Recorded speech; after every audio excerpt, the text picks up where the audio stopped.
You've done it. You've landed the management role.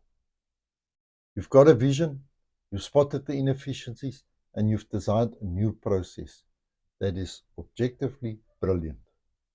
But then you present it to the team and you met with, that's not how we do things here. It's frustrating, right? You're trying to help, but they're treating your great idea like a virus. Today we're talking about buy-in, specifically how to influence your team without causing a mutiny.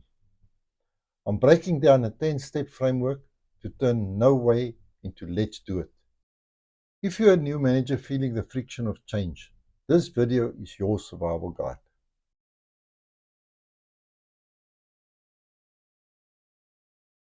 Understand why people resist. People don't resist ideas, they resist loss. Imagine you introduce a new reporting software. It's faster, sleeker, and better. But your team sees it differently. They think, I finally mastered the old one. Now I have to learn this on top of my real work. Is my boss just trying to micromanage me? Resistance isn't rebellion, it's self-protection.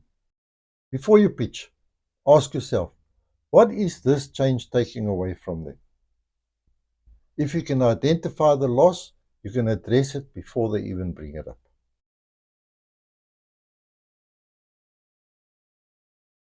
Involve people early. Here's a universal truth about human nature.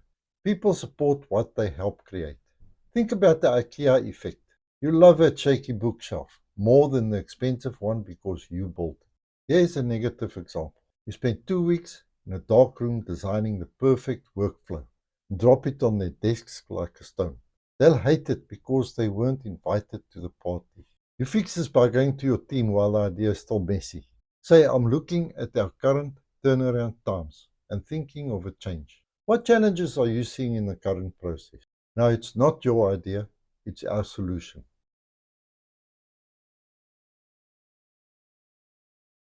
Most new managers make the mistake of jumping straight to the what. Hey guys, we're using Slack now. The team thinks, why? Email works fine. If people don't feel the pain of the problem, they won't value the medicine of your solution. You have to create urgency. Use the gap analysis method. Explain, here is where we are, here is where we need to be, and here is the disaster that happens if we stay exactly where we are. Once they agree, the house is on fire. They'll be begging you for the fire extinguisher.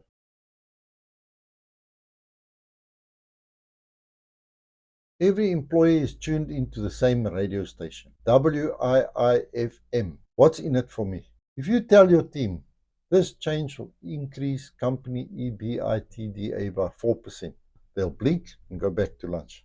Translate company benefits into personal wins. Don't say it improves data accuracy, but rather say, this means you won't have to spend your Friday afternoon fixing manual errors. Connect the dots. If a change leads to a less rework, less stress, or clearer path to a bonus, say it loud and clear.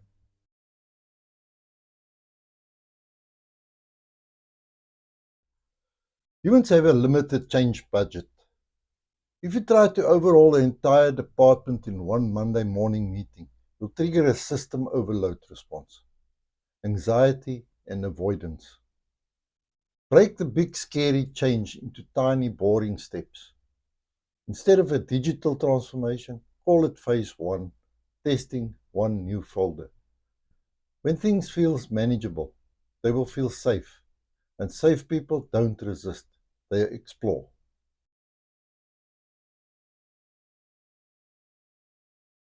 This is the part where most managers get nervous. You're afraid that if you ask for concerns, you're opening a can of worms. But guess what? The worms are already there. They're just whispering in the break room.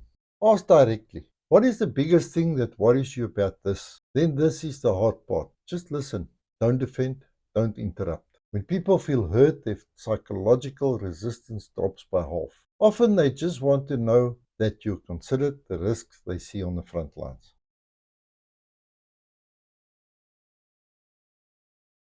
Proof beats promises every single time. If you're changing a process for a team of 50, don't start with all 50. Start with a pilot group of 3 to 5 people who are open-minded.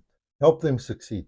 When the rest of the team sees Sarah, Mike, John, and the rest finishing the work an hour earlier because of the new thing, they won't need a PowerPoint presentation to be convinced. They'll be asking you when they can start. Success is the best marketing.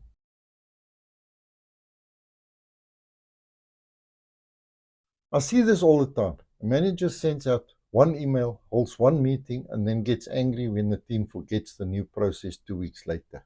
Repetition isn't annoying, it's alignment. You need to communicate the why, what, and how in every channel. Mention it in your one-on-ones, bring it up in the weekly stand-up, and pin it in the group chat. It takes an average of 7 times for a message to truly sink in during a period of change.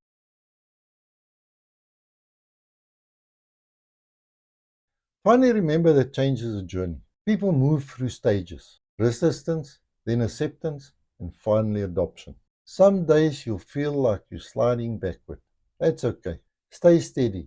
Your team is looking at you to see if you'll fold.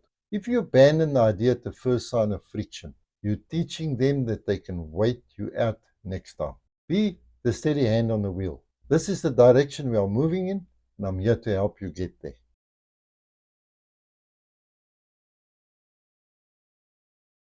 Getting buy-in isn't about being a boss or forcing people to agree. It's about empathy, it's about reducing fear and creating ownership. When you involve your team and show them how the change makes their lives better, you don't have to push. They'll pull the idea forward with them. Which of these steps do you find the hardest? Is it the listening part or the accountability part? Let me know in the comments below. I'd love to hear your stories of leading change. If this video helped you feel a bit more confident in your new role, hit that like button and subscribe. I release deep dive leadership strategies every week. I'm Billy from Leadership Shortcut, and I'll see you in the next one.